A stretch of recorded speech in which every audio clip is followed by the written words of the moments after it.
Namaskar. Hello and welcome to P Guru's channel. I'm your host SREE IYER. Joining me today is Lieutenant General Ravi Shankar, and we are going to be talking about India-US relations. Have they deteriorated over the past few years, and how these need to be bridged and restored to what it was probably around 2020, right after COVID?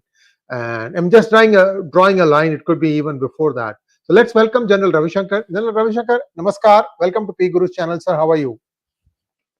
Namaskar, thanks a lot, and thanks. We are meeting now a week later on an important topic, India-US relations, and why restoring them is important, why mending fences are important, the works.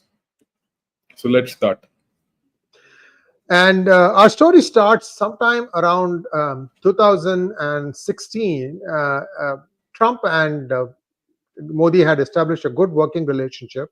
And I think at that time, somewhere around 2017, if I remember correctly, the United States broke its agreement with Iran. And they said that, I don't remember the reason, General Ravi Shankar can fill me in. And at that time, India was getting its oil from Iran. And in order to sweeten the deal for India to not get oil from Iran, the US made a deal with India saying that we will match the price. Not only that, we will bring in a lot of FDI. And that's what happened. Today, India has a comfortable buffer of 600 plus billion dollars of FDI reserves. They call it some other name. I don't remember the exact name. Yeah. So India is sitting on a good buffer of foreign exchange. And all this happened during that time. And then we can go from there. General Ravi Shankar, you give us a wrap up on how you see the India-US relations over the past decade or so. Look, I'll go back to the turn of the century when the relationship started forming. USA had realized that it had made a bad bet on Pakistan and on India before that. So they wanted to, make amends for themselves, not for us. And they started the India-USA strategic relationship started developing. The origins I still remember when I was a younger officer. We used to discuss the discussions between Strope Talbot and Jaswant Singh. So it progressed and it grew from strength to strength. I still remember the time, the discussion between Mr. Modi, Mr. Manmohan Singh and Obama. And when Mr. Obama said this would be the defining relationship of this century. Because by then, USA was pretty clear that they'd made a bad bet on China and they needed alternatives. So this then complete Manmohan Singh administration. Then comes the Modi administration. Initially, USA was hesitant, but soon things started changing. The international situation also started changing. And it was in just around COVID. You know, what you said about oil and Iran and all that was in the first part of the Trump administration. Yes. And that was basically because of Iran being nuclear and things like that. That was essentially a problem between Iran and USA. India was just there. But our relationship really took off once COVID set in and China came out with its true colors. And suddenly everyone realized that, look, if you want to contain India, you want to contain China, there's no choice for USA but to take India along. And that is how the Quad was formed. It was formed on the push of late Shinzo Abe. I said, look, you want to contain China, you need India. Because look, militarily, it's only India and USA which can match China. Both of them put together, they outmatch China completely. Only we have the military heft. It's only India and USA which can put China in a two-front situation, which China is at present. People don't understand that. China is now facing off on its western border. It's also facing off on its eastern border. And that strategy has worked. I'll come back to this a little later. Things went well.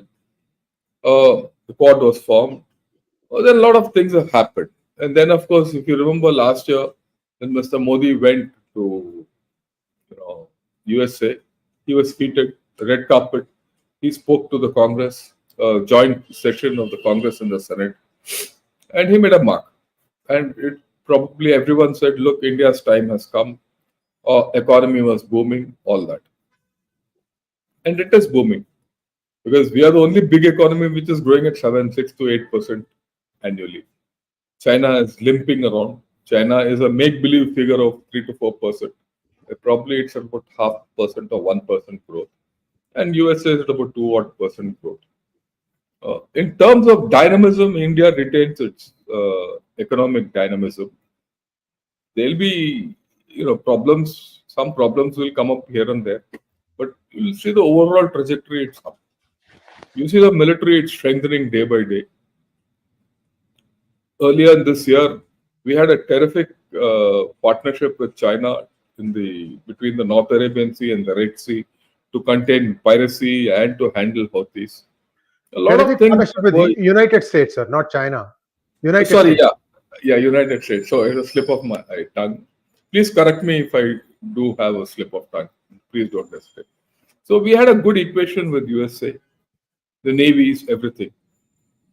And suddenly you see this whole story of Bangladesh coming. Then, of course, don't forget the G20, which India conducted so successfully. Where there was no acrimony, no nothing. We had a proper declaration going. And that was the high point of our equation. And USA was there and China was not there. Xi Jinping had not come. So there are a lot of things going for this relationship till this beginning of this year. And suddenly, I don't know what.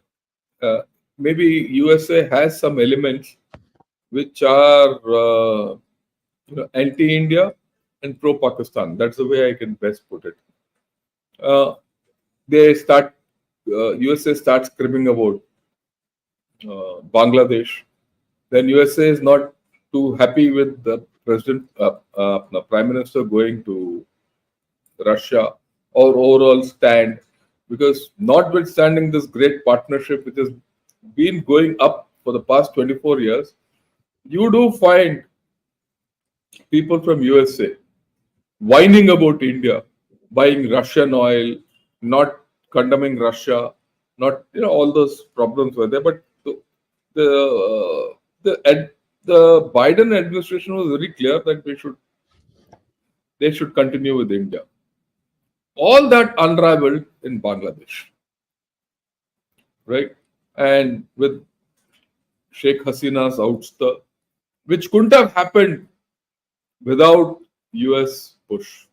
And we've discussed about it. And suddenly you find that the US-India relations are a little frayed. Now, following that, there seems to have, and the way what's happening in Bangladesh is going, there seems to be some sanity in coming back. Suddenly, there is an effort between US and India to mend the relationship. But in these cases, once that problem starts, the US specialists, regime change specialists, they came to Bangladesh, did the trick. They used ISI. Then this new ambassador to India, Eric Garcetti, he speaks sweet, but he means something else. That's pretty apparent. And then the US ambassador to Pakistan, going to POK and making some statements there. So these things have started somewhere March, April, May, and things have come to a head now. We are at a stage where we need to mend the relationship, right? What is the current state? I'll come a little later. We need to mend the relationship. Why do we need to mend the relationship? After all, if USA is doing what it wants and we are doing what we want without heat to each other, how does it matter? It matters because China is antithetical to both of us. We can't live with China in peace, and China will not let us live in peace. Our rise will be impeded by China at every stage. And they'll have a problem with the border. We're going to have a problem with the IOR. On our own, we can't handle it. Let's be very clear about it. We'll be hard put to handle it unless we have someone's, support. Similarly, USA can't handle both the Indian Ocean and the Western Pacific on its own. It's out of the question. Especially since USA is committed heavily in Ukraine and in West Asia, supporting Israel. And with Iran coming up the way it is, USA needs India. That's the bottom line for both. We need each other. But yet, you find that the statements coming out of each other are frayed. Okay. Now let's look at I'll go on a little bit of, I won't say tangent, I'll go on an offshoot. Look at the Indian Ocean region. The Indian Ocean region, or the Indo-Pacific, to give a wider connotation, is very critical to USA. If USA loses the Indo-Pacific to China, then it can stay home in Hawaii and beyond. Right. So it's been trying to strengthen its relationship with Japan, Korea, Taiwan, Malaysia, Philippines, everyone. Fine. But the reality there is that all these countries look to China for trade and USA for security. And they're not going to take any sides beyond a point.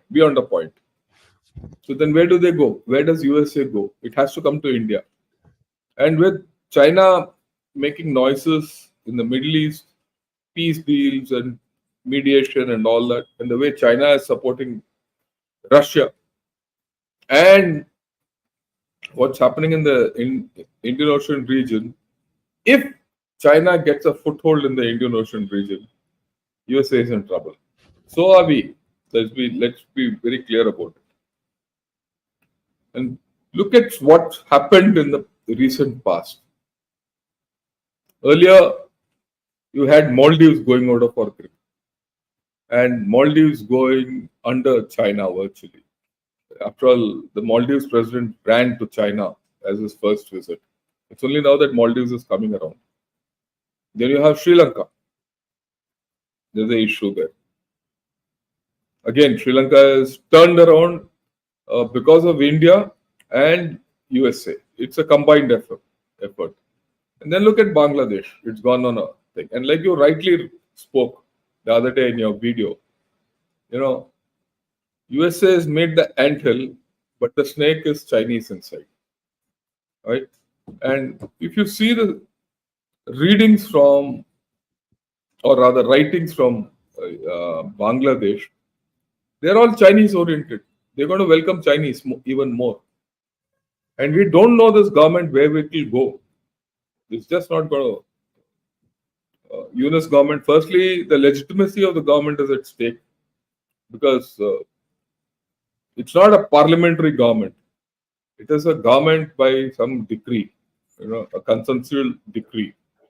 It's not a process which has come out of the parliament or democracy, like it did in Sri Lanka. In Sri Lanka, if you remember, Ranil Wickremesinghe was made the president through a parliamentary process.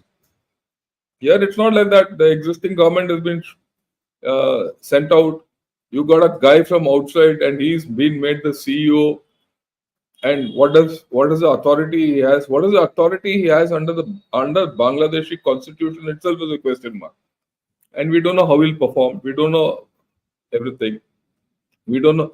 They're trying to take one whole chunk of the political party out, Awami League. You can't do that. You see, again, I'll compare Sri Lanka and this. Sri Lanka, notwithstanding the fact that SLPP, Sri Lanka Porumana Podujana, was, and Gotabaksha, Rajapaksa, and Gotabaya Rajapaksa and Mahinda Rajapaksa having been thrown out. Still, there was a democratic way of coming out of it. Here, you're trying to do exactly the opposite. And we don't know who the political forces are. And all of these chaps who are alive, I wouldn't say who are active, seem to be going towards China. And USA doesn't seem to have a game plan here. What is the USA's game plan in Bangladesh? They've done this regime change. Now, probably suddenly USA is realizing that, look, we don't have a game plan beyond regime change. That's what it appears to me. And that's why this quick call between Prime Minister Modi and President Biden. Yeah, please. We are running away with a lot of information, and I wanted to kind of give in my 2 cents. Sorry for please. Disturbing your narrative, Go ahead. Ravi Shankar, because 2 things that need to be understood by all of you. This is the first time I'm putting out this information. First of all, Eric Garcetti was announced as US ambassador to India, and India was not very comfortable with it. Time went. A year, 6 months, a year, 18 months, nothing was happening. And both sides stood their ground. Neither one wanted to budge. US said that this is going to be your ambassador, and India said no. So finally, the ice was broken, because what was happening also was that Garcetti's team would not meet with India's ambassadors, whether it was Taranjit Singh Sandhu or the local consul general from San Francisco. So finally, a third-party house, like a private meeting, was done, and some exchange took place. Some sort of an agreement was arrived at, and only after that did Eric Garcetti come to India as an ambassador. Remember this, guys. India had some concerns about this fellow. Okay, don't know what it is, but you can go back and look at the time. There's no doubt. What you're saying is no doubt. Yes. And his track record, if you see, is something shifty. Yes. Now coming back to the other, I'm being very charitable when I say shifty. Sir, he's also embroiled in a sex scandal where he's saying that, it's his aid. I mean, come on now. You believe that I have a bridge to sell. We'll not go into that, but he's shifty. Yes. Let's get back to what else happened. You said that beyond doing a regime change, the US doesn't know what to do. So this is what I'm getting from my reliable sources. Over 100 people in United States, equal number in United Kingdom and in Bangladesh, worked towards this for a long time. And the Sheikh Hasina Wajid government knew of this even before the election, sir. For the last 6 months, it is believed that the closest circle around Sheikh Hasina Wajid, including the lady, have been taking their assets out of Bangladesh and putting them in, which country? I don't know to tell you. It's 5 letters. It's very easy to guess. This is the watering hole of the rich and famous of South Asia. So and so they knew something was going on. The problem is the whole thing appears to have been done for a couple of low to mid-level Department of State people to get a promotion, to put it in their resume. I engineered a regime change, and therefore I should be promoted. It looks like that, because what we are seeing now play out is the Bangladesh is getting much more radical. It is not this way. Its moorings are very, very Sanatani. And now they are talking about changing their national anthem, which is Rabindranath Tagore's Amar Sonar Bangla. So this is the only person where 2 countries are actually using his work as the national anthem. So all these things are happening, and it's believed that many meetings took place in Qatar, where all these lumpins that form the current advisory council, whatever you want to call it. They have met with ISI, they have met with many people. There are some stories also that have come out. All this has taken place. They knew it.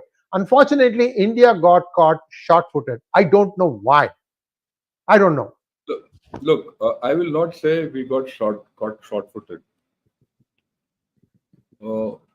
Probably the moment USA got, actually, if you go back at G20, during G20, Sheikh Hasina met President Biden, and there was a patch-up done by our Prime Minister, and then things moved along. At some point of time, USA also grudgingly accepted Sheikh Hasina's re-election, right? But USA being USA, it did what it did. Possible because of what you did. It's also possible that the ISI led them up the garden path. Look, remember, in USA, there's a strong lobby of Pakistan still existing. USA and Pakistan is still a major non-NATO ally of USA officially, right? So that problem is there. On that, we should not have any doubt at all. So regime changes happened, but beyond that, what's happening? That's the interesting part, and that is why we need to mend these relationship. Because I think having engineered this regime change, though I can understand every Bangladeshi who's watching this will say, no, there was no regime change, it was a revolution. But the history of revolutions, whether it was Orange Revolution or a Tulip Revolution or a Rose Revolution or the Arab Springs, were all instigated from outside. You know, wherever there's a chance for a revolution happened, the instigation came from outside. So this instigation came from outside. Whoever gave it, gave it. Then the revolution has taken place. Now, post-revolution, where will the stability come from? That's the million-dollar question. It's not coming, right? And it's going to take some time. And Awami League is not finished. So whether it's a counter-revolution, whatever you call it, there's an issue within Bangladesh which is playing out. But in this story, what's important is that China is making headway. So once again, you see a situation where ISI has very smartly double-crossed USA and put the Chinese in place. And now there is a feeling within Bangladesh, or rather the outpouring from Bangladesh, though this is our second liberation and things like that. And there's a huge lumpen element, I think, in Bangladesh who want to whitewash their past and make new friends. But we'll talk of the new friends a little later. Right? In this kind of a condition, it's very important for India and USA to get together if USA wants its Indo-Pacific strategy to continue to succeed. If it fails, if this strategy fails, USA fails. USA fails. India, whatever happens to India is a different story. USA fails. Can USA afford to have China pussyfooting around Bangladesh, Sri Lanka, and Maldives? That's the question that USA has to ask itself. For us, it's a no-go situation. So we have to make amends with, I won't say we have to mend fences with USA. So has USA to do it. And I think there's a realization. And the realization was amply evident when our defense minister went and met their defense minister, Secretary of State for Defense, Austin. When they signed the logistics supply agreement and the, agreement to post one officer at their Pacific Command and their officer in India, exchange of officers, which is very important. We shouldn't lose this. And the reaction of this came in South China Morning Post again. That New Delhi, despite all this, has been able to pull out something miraculous. The word used is miraculous. Right? So I think there's a realization both sides. We need to build back. The first step was taken when, our defense minister went to USA recently. Of course, Prime Minister Modi made the ground by going to Ukraine. That Ukraine thing has been blocked quite a bit. I'm not going over it. So there's a realization. Now the issue which I have to speak of, and I'll come to Bangladesh and its friends. I'm not letting go. The issue which we have to understand is virtually the Biden administration is on its last legs. Right? So whatever you deal with USA, will it go into the next administration? We don't know which the next administration is because the uncertainty of the US elections itself. So will it go over is a question mark. So hence, for the next 4 to 5 months, nothing significant will improve within our relationship. The only positive so far left on which we rebuild is the defense equation. See, between any two countries of this stature, what are the equations you build on? You build on the defense equation, you build on the diplomatic equation, and you build on the economic equation. Defense equation is the strongest because the American defense system hates the Pakistanis after they got double crossed in Afghanistan, and they now are leaning towards India in a big way. That's the strongest. Our defense cooperation has grown. The State Department was the foreign affairs, external affairs, India. That relationship from our side is okay. I think within the State Department, there's still a Pakistani lobby running strong. And that keeps upsetting the apple cart. And the State Department, I'll just finish, has a State Department versus the rest of the thing. They have a history. They had this problem in Afghanistan.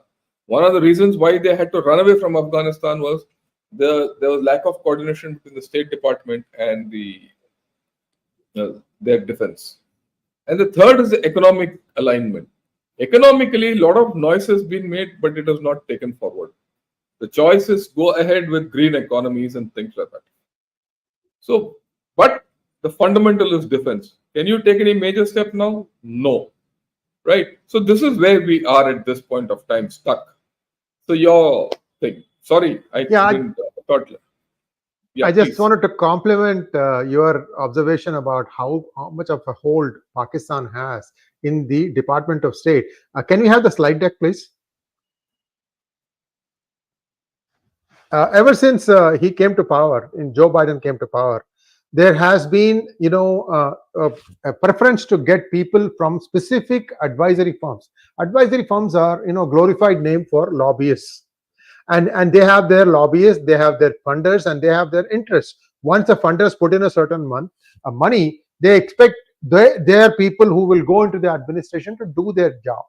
Now, if you take a look at one such very powerful lobbying firm called Macro Advisory Partners, I'm just going to share with our viewers. I've done this once in the past, but I want to do it again because it makes sense to understand how much of a hold Pakistan has in United States Department of State. Next slide, please.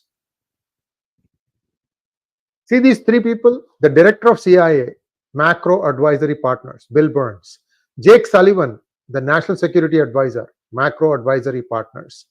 Undersecretary of State for Political Affairs, now no longer there, Victoria Nuland, Macro Advisory Partners. Now Donald Lu, and there's another guy, I think some Campbell or something like that. Who is Macro Advisory Partners? These are the two people running Macro Advisory Partners. One is an Iranian American, the other one is a Pakistani American. I mean, it's not even, 4 levels deep that somebody has to go in and connect the dots and say, okay, this may be, this may be. It is very direct here. And this was the most influential group in the Biden administration. I'm not saying anything that they did right or wrong, but I can tell you this is what is the pedigree. You make your own conclusions. No. I'll just add one point. You go back in time. Just have to go back in time. When President Biden was a vice president, he went to visit to Pakistan. After calling on the president and the prime minister of Pakistan, this man, as a vice president of USA, went and called on the chief of Pakistan Army. Okay. Unprecedented, but he did it. So you're talking of, so you're just, substantiating what we have been talking. The Pakistan element in the State Department is a spoiler of India-US relations. And that I have no doubt. I mean, these are all recorded. What I'm talking of is recorded. So how do you build back is the challenge. And this challenge won't, run away, or rather it will resurface only in January, February. So for the next 4 months, this problem will remain. Now, the danger of this problem remaining is Sri Lanka is going for elections. How will the elections come out? As I see it, you're going to have someone else new coming, and it's going to be in a troubled state, Sri Lanka. Sri Lanka is under IMF program. Superficially, it appears that Sri Lanka has turned the corner in its economy, but there's a lot of poverty. And Sri Lanka is not strong. It is little shaky there. Things are shaky there. And in this, it's still indebted to China in a big way. If China armed twists Sri Lanka, then the whole story starts back. Hambantota, this, that, research trips coming here and all that. And to stop all that, only India can do it. Because in Sri Lanka, there is a feeling that, look, India was stood by them. That's fine. But India on its own can't stop China from entering into Sri Lanka. You need USA for that. And USA is missing in action. Unless it has, the whole lot of them have come together and said, look, a bipartisan mode will rise to the occasion. Look at Maldives. Maldives, you're just about turning the situation back. It's now, I think Maldives is in a problem now. Their bonds are up due for redemption and they don't have money. Now the choice is ours, India's, whether India will step up and bail out Maldives along with USA, because again here you can't do it alone. If neither USA or China, India does it, China will do it. So there is an issue why you need this cooperation. Then what do you do with Bangladesh? What does Bangladesh do with itself? You see, more than anything, okay, people in Bangladesh have gone through a revolution. How does Bangladesh come out of it? Right? So there is a major issue in this where India and USA have to sit together and talk. And in this thing, I think USA needs to come more than halfway. Because look, it's not just getting hold of one stupid island from where you can fly a few aircraft across Burma into Yunnan. There's much more. And you're dealing with a population of 197 million people, Bangladesh. You can't wish them away. Okay. Now, as far as Bangladesh is concerned, while there is a lot of anti-India feeling, to the extent of being malevolent, I'm using this word malevolent, because in all the videos which we have done, the general feeling I get from Bangladesh is anti-India. Okay. They want to revise their own history. Right? And they want to seek new friends. Who are their new friends? USA might be their friend, but it's not doing anything for them. Doesn't appear. There's no aid, no nothing. They put Yunus there. Whether Yunus will survive or not is a $1 million question. But the populace wants to go towards China. So let's talk of China first. China and Bangladesh, and then we'll... You see, everyone wants to go to China because China will give them a lot of arms, they'll give them a lot of help, and they'll revive their economy and BRI and investment and all that. But Bangladesh has to understand the implication of going to China. And what is the whole thing with China, Bangladesh?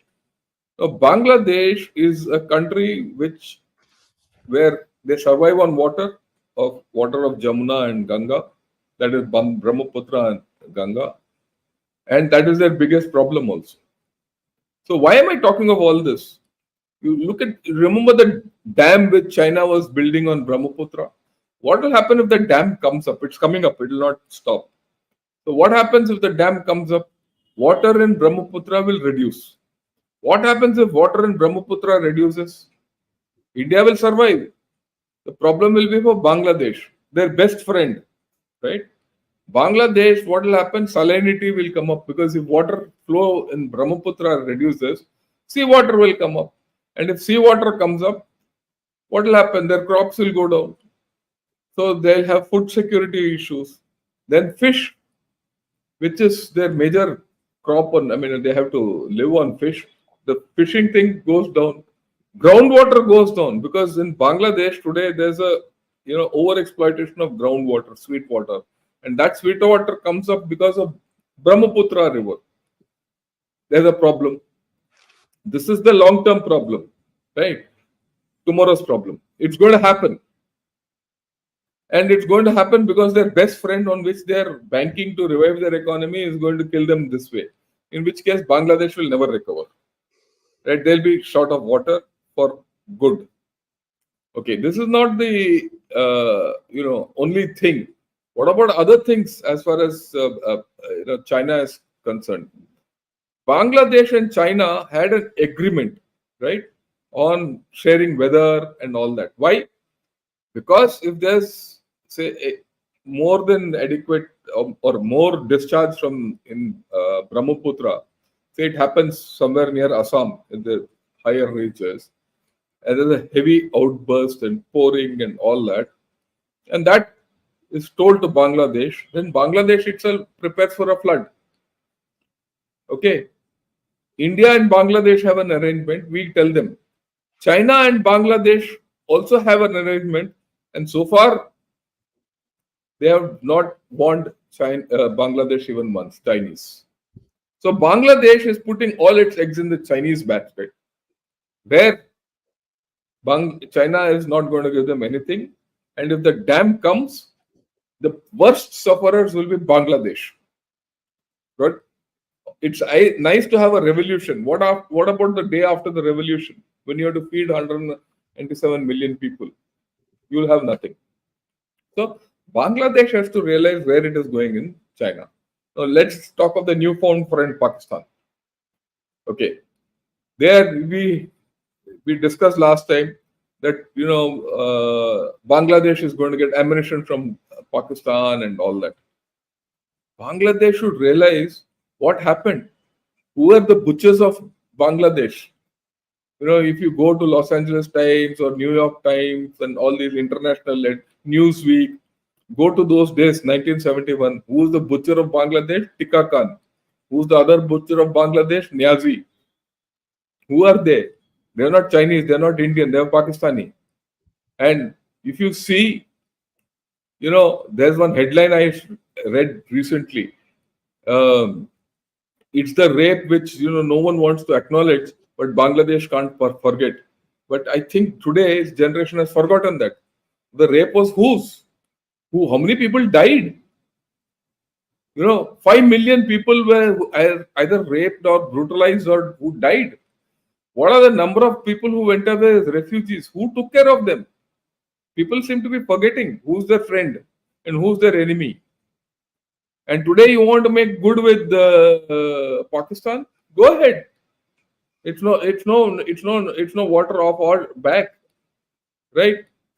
So what is at stake? Despite Bangladesh is spewing venom at India, we've been giving them electricity. There's an oil pipeline which is going there, and so many other things, even weather warning, everything.